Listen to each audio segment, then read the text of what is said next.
Good afternoon student.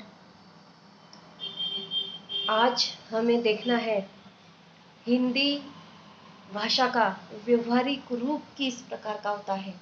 व्यवहारिक हिंदी भाषा किस तरह से समाज में अपनाई गई है, समाज में उसका उपयोग किया गया है और समाज में वह अधिकाधिक लोकप्रिय किस तरह से हुई है, उसका विस्तार किस तरह से हुआ है, यह हमें आज देखना है।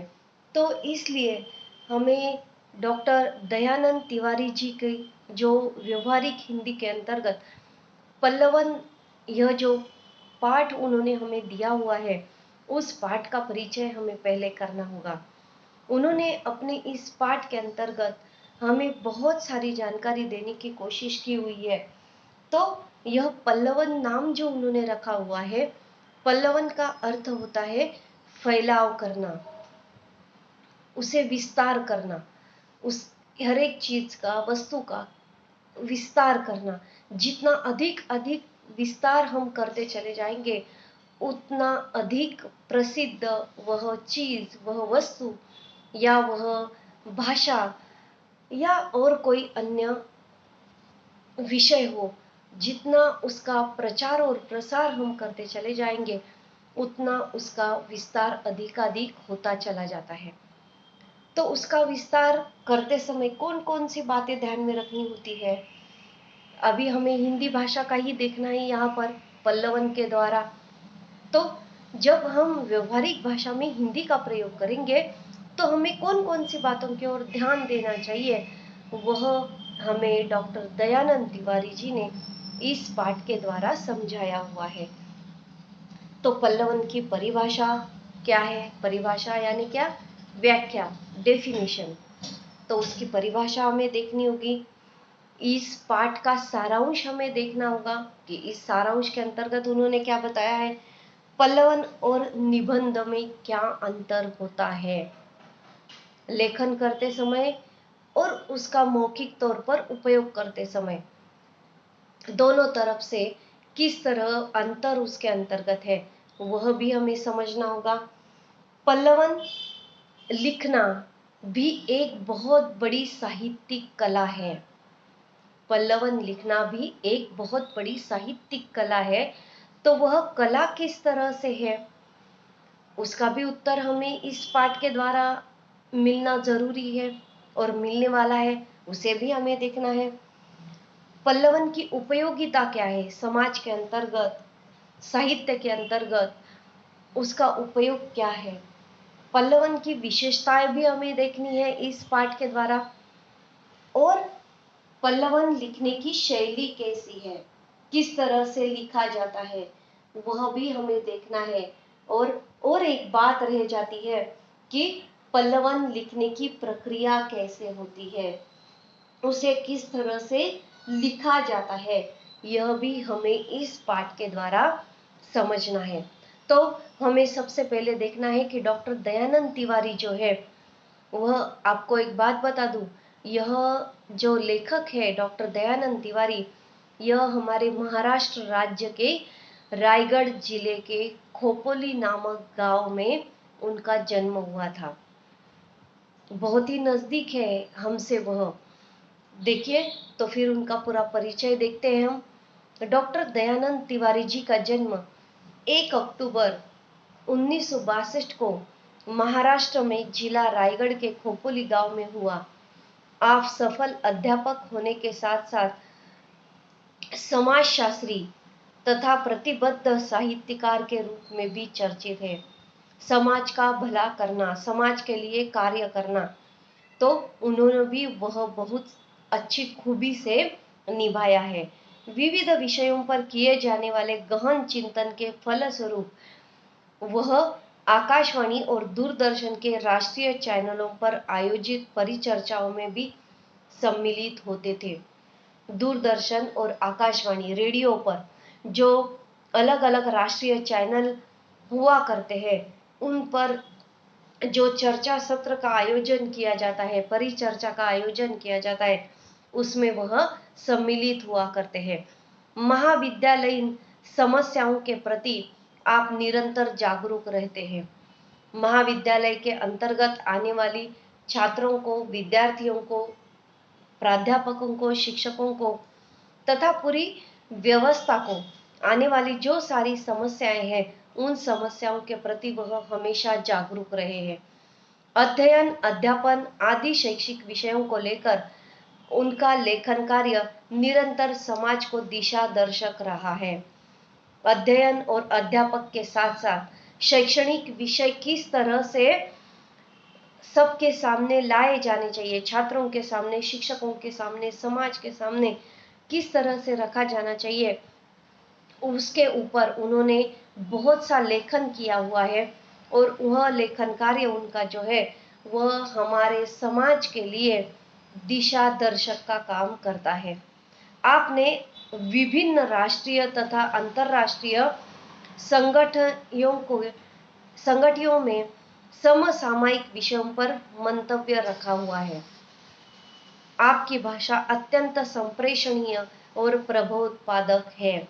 उनकी भाषा शैली जो है वह बहुत ही सादी, सरल और समझने के लिए आसान है, अर्थपूर्ण है और कम शब्दों में अधिकाधिक जानकारी देने वाली उनकी भाषा शैली है और वह भाषा प्रभावशाली है। तो इतने बड़े साहित्यकार का यह एक नया साहित्य हमारे सामने आने वाला है, वह हमें बहुत अच्छी तरह से जानना है। उनकी प्रमुख कृतियां कौन कौन सी हैं? साहित्य का समाजशास्त्र, समकालीन हिंदी कहानी विविध विमर्श, चित्रा मुद्गल के कथा साहित्य का समाजशास्त्र, हिंदी व्याकरण, हिंदी कहानी के विविध आयाम इत्यादि विषयों पर उन्होंने बहुत सारा लेखन किया हुआ है।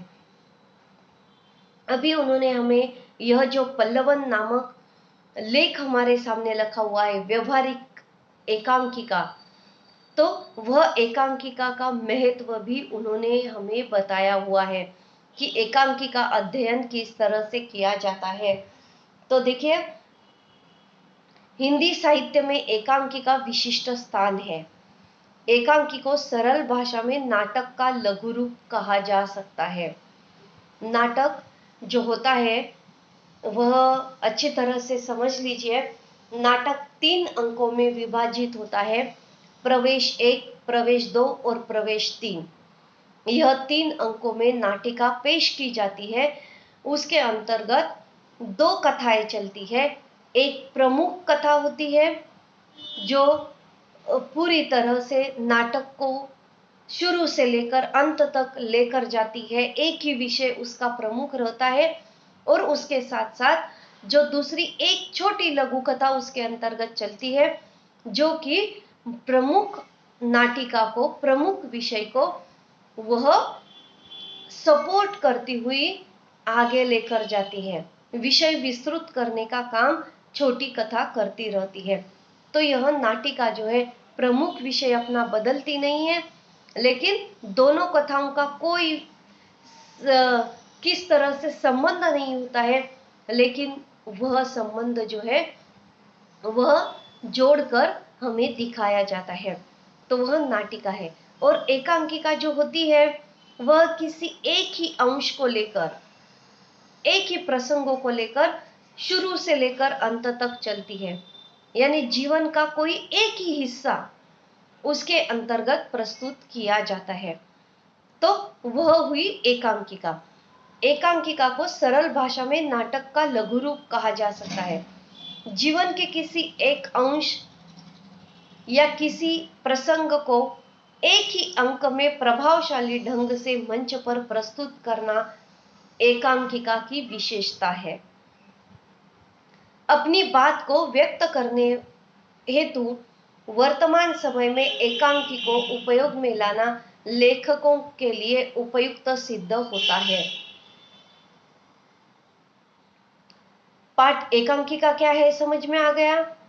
एकांकिका में एक ही अंश होता है, एक ही प्रसंग प्रदर्शित किया जाता है, शुरू से लेकर अंत तक अंक एक ही होता है और उस एक अंक में सिर्फ जीवन के किसी एक ही घटना का विशेष तरह से उल्लेख किया जाता है। बाकी जीवन के कोई भी हिस्से का वहां पर विषय नहीं प्रस्तुत किया जाता है। अभी देखिए पल्लवन के द्वारा उन्होंने हमें इस पाठ के द्वारा क्या बताया हुआ है। तो डॉक्टर दयानंद तिवारी जी ने इस पाठ में हमें बताया है, यहाँ पल्लवन की प्रस्तुति एकांकी विधा में की गई है। यानी यह जो पाठ हमारे सामने रखा हुआ है वह एकांकी के तौर पर रखा हुआ है। साहित्य शास्त्र में पल्लवन लेखक को उत्तम साहित्यकार का लक्षण माना गया है। प्रस्तुत पाठ में पल्लवन अर्थात किसी उद्धरण, सूक्ति, सुवचन के विस्तारित अर्थ लेखन को अत्यंत सरल शैली में समझाया गया है। प्रस्तुत पाठ में पल्लवन अर्थात किसी उद्धरण, उद्धरण यानी उदाहरण, सूक्ति, सुवचन, सुवचन यानी अच्छे अच्छे विचार, सुविचार रों के विस्तारित अर्थ को लेखन को अत्यंत सरल शैली में समझाया गया है। सुवचन क्या होते हैं, यानी देखिए अभी उसका एक उदाहरण हम ले सकते हैं, आपको समझाने के लिए बताऊं।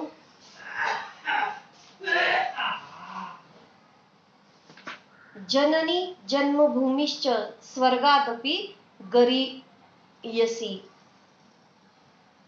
दूसरा उदाहरण, सत्य जीवन का धर्म है, ढाई आखर प्रेम का पढ़े सो पंडित होय। ऐसे असंख्य एक ही विषय को लेकर चलने वाले यह सुवचन है। उन सुवचनों का अर्थ यदि हम देखते हैं तो वहां पर हमें बहुत सारी जानकारी उस एक ही वाक्य के द्वारा मिल सकती है।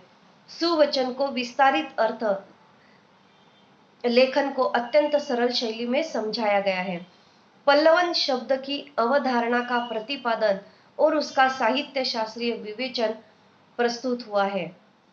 पल्लवन लेखन के विविध अंगों और नियमों को स्पष्ट करते हुए व्यवहारिक हिंदी के विभिन्न क्षेत्रों में उसकी उपयोगिता पर प्रकाश डालता है। अभी पल्लवन के लेखन के जो विविध अंग है, उसके नियम है, उन्हें भी हमें इस पाठ के द्वारा देखना है। तो उसके अंतर्गत मैंने अभी आपको बताया कि हमें कौन कौन से अंगों का परिचय करना होगा, तब जाकर पल्लवन क्या है वह हमारी समझ में आएगा।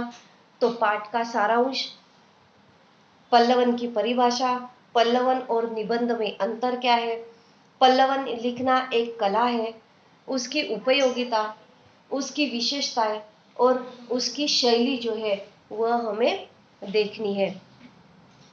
तो हम अभी देखते हैं, अभी यहाँ पर आपके पाठ्य पुस्तक में ही लास्ट में दिया हुआ है पल्लवन के विविध बिंदु। उन बिंदुओं की ओर हम देखते हैं। देखिए पल्लवन में सूक्ति, उक्ति, पंक्ति या काव्यांश का विस्तार किया जाता है। सूक्ति यानी कोई एक सुवचन, एक या दो पंक्तियों के अंतर्गत जो अच्छा सुवचन है उसका अर्थ बताया जाता है। किसी एक उक्ति को लेकर, किसी एक वाक्य को लेकर शब्दशः अर्थ के साथ साथ उसका भावार्थ भी समझने की कोशिश पल्लवन में की जाती है। पंक्ति या काव्यांश या फिर काव्य की दो पंक्ति, एक पंक्ति का विस्तार पूर्वक अर्थ, भावार्थ इस पल्लवन के द्वारा किया जाता है। दूसरा देखिए, पल्लवन के लिए दिए गए वाक्य सामान्य अर्थ वाले नहीं होते हैं। जो भी वाक्य यहाँ पर दिया जाता है पल्लवन के लिए, उसके अंतर्गत सिर्फ सामान्य अर्थ ही नहीं तो उसका विशेष अर्थ, भावार्थ और उसके द्वारा निकलने वाला जो गहन अर्थ होता है वह भी पल्लवन के द्वारा दिखाया जाता है। यानी उसका विस्तार जो होता है वह पूर्ण रूप से किया जाता है। पल्लवन में अन्य उक्ति का विस्तार नहीं जोड़ना चाहिए। पल्लवन में जो एक उक्ति या पंक्ति दी गई है सिर्फ उसका ही विस्तार किया जाता है, उसके साथ साथ दूसरी और कोई पंक्ति या सुविचार नहीं जोड़ा जाता है। क्लिष्ट शब्दों का प्रयोग न करें।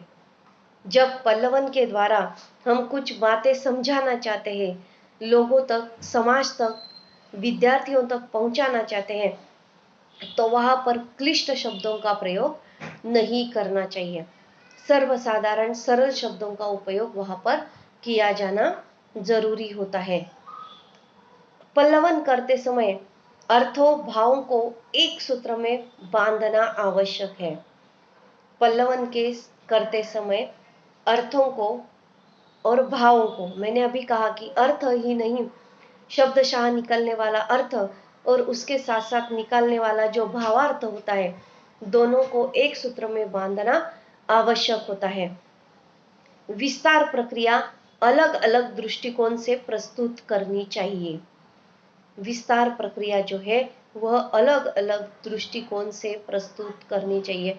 असंख्य अलग अलग उदाहरण देकर उस पंक्ति का विस्तार छात्रों तक पहुंचाया जाना चाहिए। अलग अलग रूप से उसे पेश किया जाना जरूरी होता है। उसके बाद पल्लवन में भाव विचारों को अभिव्यक्त करने का उचित क्रम होता है। भावों को, विचारों को क्रमबद्धता से अभिव्यक्त करना, प्रस्तुत करना जरूरी होता है। क्रम के अनुसार क्रमबद्धता वहां पर अनिवार्य होती है। वाक्य छोटे छोटे हो जो अर्थ स्पष्ट करे। छोटे छोटे अर्थ वाले वाक्य वहां पर लिए जाते हैं। बड़े और क्लिष्ट शब्द और बड़े वाक्यों को वहां पर महत्व नहीं होता है। भाषा का सरल, स्पष्ट और मौलिक होना अनिवार्य होता है। भाषा का सरल, स्पष्ट रूप और मौलिक यानी महत्वपूर्ण होना अनिवार्य होता है।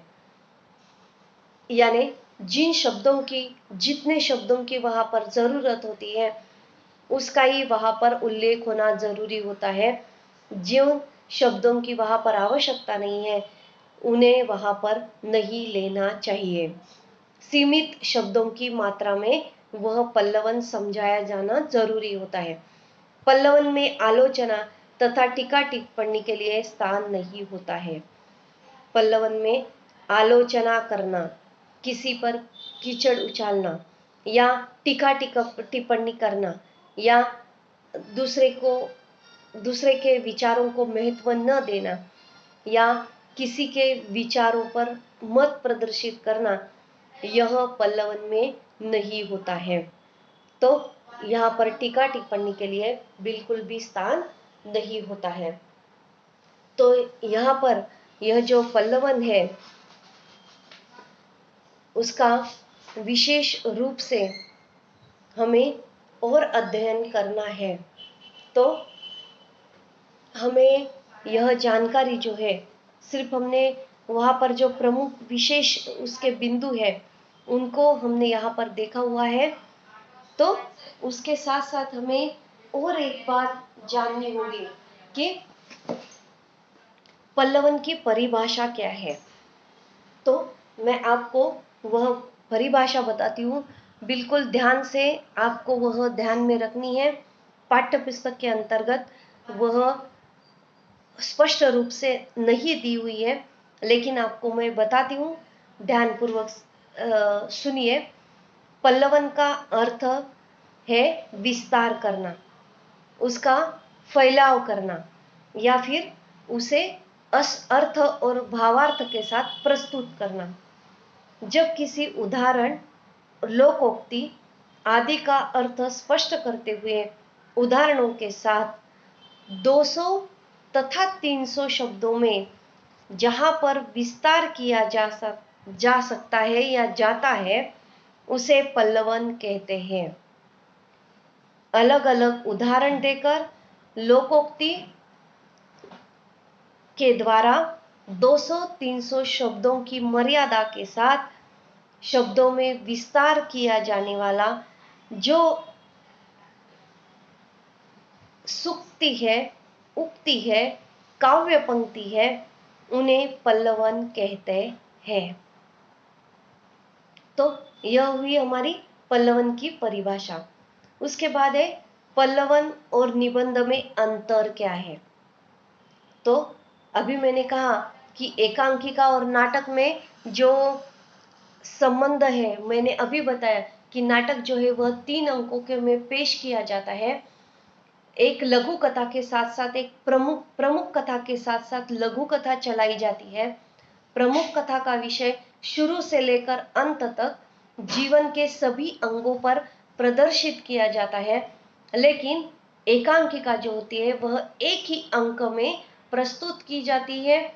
उसमें जीवन के किसी एक ही विषय घटना को लेकर प्रदर्शित किया जाता है और वह घटना सिर्फ वही पर सीमित होती है, अन्य जीवन के घटनाओं से उसका संबंध नहीं जोड़ा जाता है।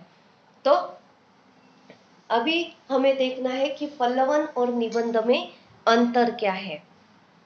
तो निबंध में कल्पना, प्रतिभा और मौलिकता का आधार लिया जाता है। कल्पना निबंध जब हम लिखते हैं तो कल्पना विस्तार करते हैं। कल्पना विस्तार करना यानी हम अंतरिक्ष में होते तो, मैं सिर्फ आपको उदाहरण बता रही हूं कि विषय कौन से उसके अंतर्गत होते हैं। मैं वैज्ञानिक होता तो, मैं संगणक होता तो, इस प्रकार के जो विषय है उन विषयों को कल्पना विस्तार किया जाता है। तो फिर कल्पना के अंतर्गत मर्यादा नहीं होती है। जिस छात्र या जिस विद्यार्थी की जैसी कल्पना होगी वह उस विषय को उस तरह से प्रस्तुत कर सकता है। प्रतिभा और मौलिकता का आधार लिया जाता है। प्रमुख विषय को वहां पर अधिकाधिक महत्व दिया जाता है, परंतु उसकी सीमा नहीं होती है। मैंने अभी कहा कि हर एक व्यक्ति के व्यक्तिमत्व पर निर्भर है कि उस विषय को वह किस तरह से प्रस्तुत करे, और वह प्रस्तुत करते समय हम शब्दों की मर्यादा या विचारों की मर्यादा या अर्थ की मर्यादा नहीं रख सकते हैं। वह हर एक को उसका पूरी तरह से स्वतंत्र है कि वह किस तरह से उसे पेश करे, परंतु उसकी सीमा नहीं होती है। जबकि पल्लवन में विषय का विस्तार एक निश्चित सीमा के अंतर्गत ही होता है, लेकिन पल्लवन में इस तरह से नहीं है।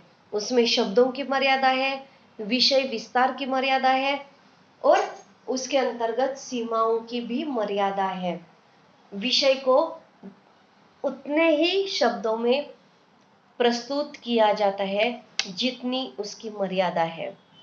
तो यहाँ पर पल्लवन और निबंध में अंतर दिखाई देता है। उसके बाद पल्लवन लिखना एक कला है। पल्लवन लिखना एक कला है। अभी वह कला किस तरह से है वह भी आपको बता देती हूँ। तो भाषा और भाव का विस्तार करना, एक ही साथ भाषा और भावार्थ, भाव, विचार, कल्पना, शब्दों का विस्तार करना एक कला है जो पल्लवन के लिए भी आवश्यक है। विश्लेषण करना, संश्लेषण करना तथा तार्किक क्षमता के साथ साथ अभिव्यक्ति की जानी चाहिए। सिर्फ शब्दों को लिखना यह अनिवार्य या जरूरी नहीं होता है। तो उन शब्दों को अर्थपूर्ण पद्धति से पेश करना, क्रमबद्धता से पेश करना भी बहुत बड़ी कला होती है। तो इसके अंतर्गत यह जो कला है उस कला को किस तरह से पेश किया जाता है पल्लवन में, तो विश्लेषण करना, शब्दों का, विषयों का विश्लेषण करना, उसे सुसूत्रबद्धता में उसे पेश करना, संश्लेषण करना, पूरी तरह से उसका विचार करके उसे पूरी तरह से अर्थ प्राप्त करा के फिर सब छात्रों तक, व्यक्तियों तक, समाज तक वह बात पहुंचाई जाना जरूरी होती है। आपको पता है कि यह जो पथनाट्य होता है, वह पथनाट्य जो होता है तुरंत उसके लिए कोई रंगमंच की जरूरत नहीं होती है या कुछ अलग अलग पोशाकों की, वेशभूषाओं की जरूरत नहीं होती है, समय की मर्यादा नहीं होती है। वह जो पथनाट्य होता है वह कहीं पर भी समाज को अंधश्रद्धाओं से, बुरी रूढ़ी परंपराओं से, जकड़े हुए विचारों से निकालने के लिए यह पथनाट्य कहीं पर भी प्रस्तुत किया जा सकता है। रास्ते पर होगा, पाठशाला में होगा, ऑफिस में होगा, दफ्तर में होगा, कोई सार्वजनिक जगह होगी, वहां पर वह पथनाट्य 5 और 10 मिनट के अंतर्गत पेश किया जा सकता है। उसका एक प्रमुख विषय होता है कि जन जागृति करना, अंधश्रद्धाओं से बाहर निकालना, और वह लोगों तक तुरंत और ज्यादा से ज्यादा, अधिक से अधिक लोगों तक बिना मूल्य पहुंचाया जाना जरूरी होता है। तो यह पथनाट्य भी एक बहुत बड़ी कला होती है कि विचारों को लोगों तक पहुंचाना। तार्किक क्षमता के साथ अभिव्यक्ति की जानी चाहिए। महान चिंतक, विचारक, साहित्यिक के गहन चिंतन से इन विचारों का जन्म हुआ है। उन्हें समझना और विस्तार से लिखना ही पल्लवन है। तो यह जो विचार है साहित्य के, वह गहन विषयों को लोग किस तरह से लोगों तक, समाज तक पहुंचाए जा सके, उसका समझना और विस्तार पूर्वक समझना बहुत जरूरी होता है। इसलिए यह पल्लवन हमें व्यवहारिक रूप समझाने के लिए दिया हुआ है। डॉक्टर दयानंद तिवारी जी के द्वारा यह हमें बहुत बड़ी जानकारी उन्होंने देने की कोशिश की हुई है। तो यहाँ पर हम रुकते हैं, लेकिन अभी जो आपका यूनिट टेस्ट है 2 तारीख को, आपको आपका जो हिंदी का पेपर है उसके अंतर्गत आप लोगों को विलोमार्थी शब्द, समान अर्थ वाले शब्द, मुहावरों का अर्थ तथा इसके साथ साथ प्रत्यय लगाकर नए शब्द बनाना, उपसर्ग लगाकर विलोम शब्द बनाना, यह आपको छोटे छोटे व्याकरण के हिस्सों का समावेश किया गया है। लिंग परिवर्तन करना, जो कि आपका 11वीं कक्षा तक यह छोटा छोटा व्याकरण जो है वह हो चुका है। तो यह भी आपको वहां पर देखना है। ठीक है, थैंक यू।